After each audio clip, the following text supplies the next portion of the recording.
Bonjour et soyez les bienvenus dans ce nouveau numéro de Chemin de Traverse.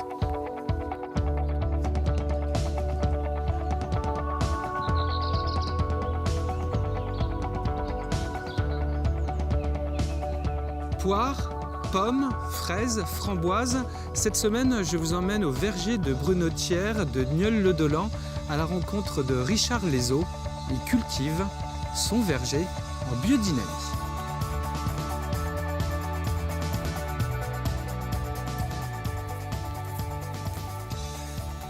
Bonjour Richard. Bonjour. Alors les pommiers sont encore en fin de floraison là, plutôt. Ah oui, ça y est, là maintenant c'est presque terminé, c'est sur le bois d'année. Ouais. Alors être cultivateur et être propriétaire d'un beau verger comme le vôtre, qui ne fonctionne pas en conventionnel mais en biodynamie, ça veut dire quoi? C'est une grande aventure. Alors la biodynamie déjà, c'est de la bio plus. Voilà. C'est-à-dire qu'on est dans un système qui est à faible intrant à l'intérieur, qui va vers un peu plus d'autonomie, et puis on essaye de respecter encore un peu plus le sol, ce qui est la base de tout, plus l'arbre, la constitution de l'arbre, et puis tout ce qui est autour de nous. Pour un verger durable, avec une culture saine, c'est ça? Oui, saine, et puis effectivement durable, et puis qui respecte les éléments. C'est-à-dire qu'on va essayer de travailler à la fois sur le végétal, parce que là on a une grosse concentration de végétal, et puis on intègre aussi des animaux. Notre volonté, ça a été d'intégrer à la fois des moutons, des oies, on a intégré des poules, maintenant on n'en a plus beaucoup. Qui sont bénéfiques au verger, oui. C'est-à-dire... Alors, par exemple, un très bon exemple, là, juste devant nous, dans des vergers, on a des petits animaux qui s'appellent des campagnols. Les campagnols sont très sympathiques, mais ils mangent beaucoup les racines des pommiers. Et le fait d'avoir des moutons, le passage des moutons à l'intérieur, ça crée des ondes sur le sol qui les dérangent. C'est-à-dire qu'il y a toujours un mouvement à l'intérieur du verger qui va faire qu'ils vont plutôt s'éloigner, ils sont toujours présents, mais beaucoup moins présents ici qu'ils peuvent l'être dans d'autres vergers. Et les oies, elles? Comme les moutons, ils mangent aussi beaucoup d'herbes. Donc ça, c'est très bénéfique. Et l'intérêt que l'on avait au niveau des poules, c'est que non seulement elles mangeaient aussi de l'herbe, mais elles mangeaient les parasites. Alors votre travail en biodynamie ici dans votre verger, il est surtout préventif, c'est-à-dire on anticipe tout le temps. Voilà, nous de toute façon on n'a pas de moyens curatifs. Donc les seuls moyens que l'on a, c'est que de la prévention. C'est-à-dire que quand les maladies sont arrivées ou quand il y a des parasites qui sont à l'intérieur des arbres, malheureusement pour nous, il n'y a plus de moyens d'action. Donc tout ce que l'on fait, c'est de la prévention. Et c'est pour ça que finalement, nous on est dans des activités où on travaille tout le temps, notamment tout l'hiver. Tout ce que l'on a aujourd'hui, c'est le résultat de tout le travail qui a été fait à la fois dans la taille et puis dans les préparations des arbres pour la floraison. C'est vraiment, c'est ça qui est intéressant, c'est-à-dire qu'on travaille avant pour aujourd'hui et pour demain. Parce qu'un arbre, quand on constitue un arbre comme celui-ci, c'est aussi penser à ce qui va devenir l'année prochaine, dans 2 ans, dans 3 ans. C'est la sélection des branches qu'on va garder, c'est comment on va articuler sa charpente. Et c'est ça qui est assez sympa, parce qu'aujourd'hui, on a besoin d'avoir des activités où on a une vue à un peu plus long terme dans le temps. Je trouve que pour l'humain, c'est aussi quelque chose qui est important. Et le travail du sol, il se fait aussi avec une fertilisation organique que vous préparez vous-même avec un dynamiseur, c'est ça? Oui, c'est ça. Et ça, on va découvrir ça ensemble dans un instant. Ici, à Nieul-le-Dolan, avec Richard. Mais en attendant, je vous propose d'aller faire un petit tour autre part en Vendée avec un nouveau reportage signé Anthony Jamin.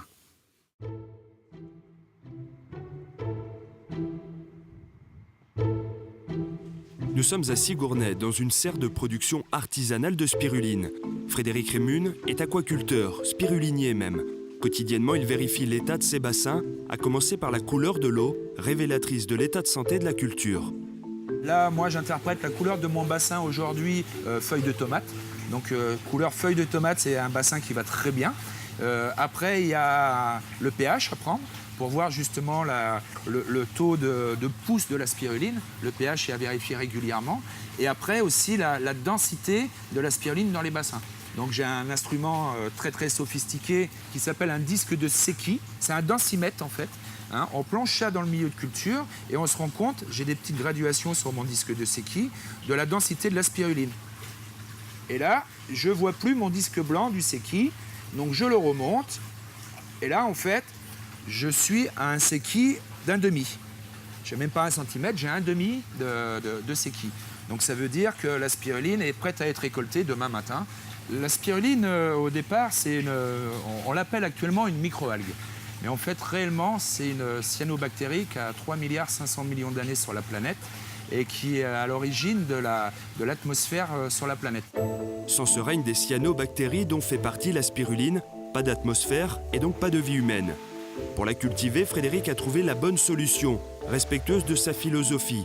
Il s'est installé sur une exploitation agricole où est implantée une unité de méthanisation.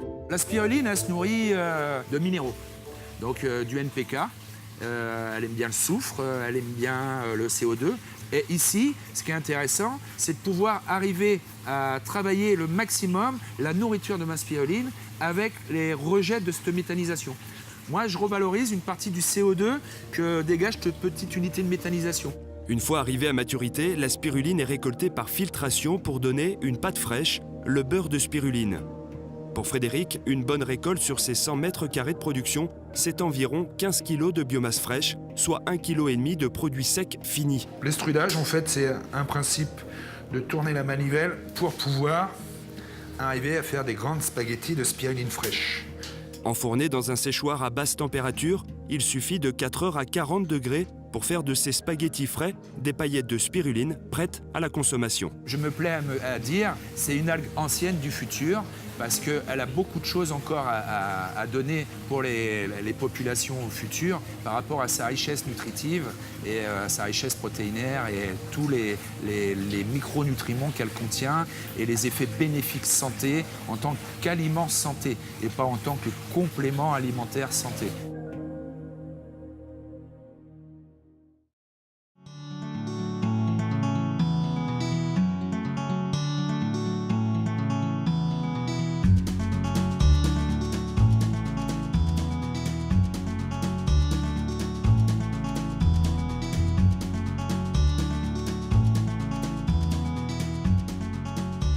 Nous voici de retour au verger de Brunotière à Nieul-le-Delan chez Richard Lezeau qui cultive donc tous ces arbres fruitiers de façon biodynamique. Alors Richard, là nous sommes face à cet appareil un peu étrange pour nous qui est un dynamiseur, c'est ça? C'est ça, un beau dynamiseur avec une cuve toute en cuivre. Alors comment ça marche? C'est assez simple quelque part. Le principe de la biodynamie, c'est le principe de l'homéopathie. C'est-à-dire qu'on va dynamiser de l'eau avec la dynamisation, c'est quelque part ce qu'on pourrait appeler de l'oxygénation, avec du purin du compost de bouse. Le compost de bouse, donc, on le fait de façon un peu particulière. On prend de la bouse de vache, bien évidemment d'une ferme qui est en biodynamie, que l'on va mettre dans une corne de vache qu'on ferme avec de la terre au solstice d'automne. Ah, vous travaillez avec la Lune? Voilà, avec la Lune. Et on va déterrer donc ces cornes-là au solstice de printemps et on va récupérer donc ce qu'on appelle un compost de bouse. Santé. Mais ça sent pas. Est-ce que ça sent la bouse de vache? Non. Et regardez un peu la composition, tous les micro-organismes qu'il y a à l'intérieur. Là, on en voit un vert qui est largement visible, mais on imagine la vie qu'il y a à l'intérieur de ce compost. Et ça veut dire que nous, on va renvoyer la vie à l'intérieur de l'eau, qu'on va encore oxygéner, dynamiser, et toute cette vie-là, quelque part, on la remet au sol dans notre verger. C'est extraordinaire. On va mettre en route notre dynamiseur, qui va créer un vortex, c'est-à-dire un cône, comme on peut le créer, et on peut le faire à la main, ça, de la même façon. Vu les surfaces que l'on a, c'est un peu plus difficile. Donc une fois que notre vortex va être créé, les pales vont à un moment donné s'arrêter. Voilà, ce qui est en train de se passer. Et elles vont tourner en sens inverse et ça va faire ce qu'on appelle le chaos. Et c'est la super oxygénation que l'on va faire de notre eau à l'intérieur.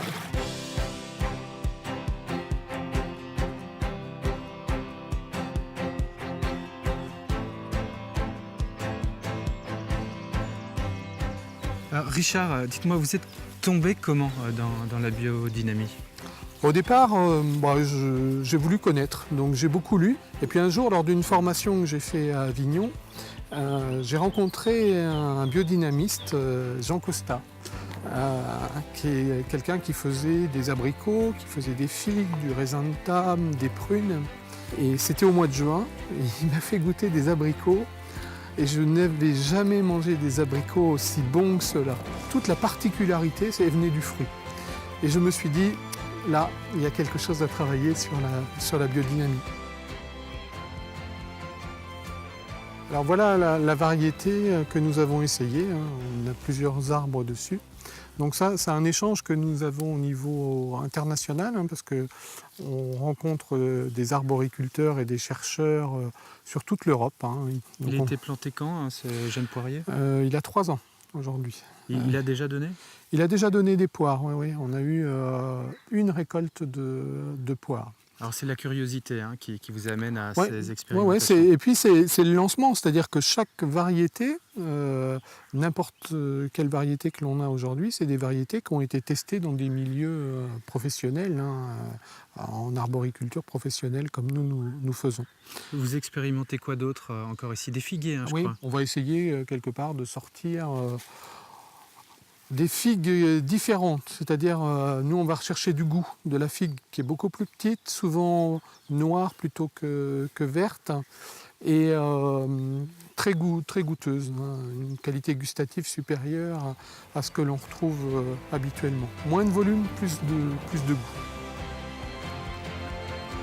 On a besoin, mais que ce soit pour nous ou pour n'importe quel agriculteur, de revenir à un sens de base, un sens un peu primaire pour voir comment ça se passe. C'est quoi un sol, c'est quoi un animal, c'est quoi un arbre. Et puis écouter. Merci beaucoup, Richard. De rien, avec grand plaisir. Quant à nous, on se retrouve donc très bientôt pour un nouveau numéro de Chemin de Traverse.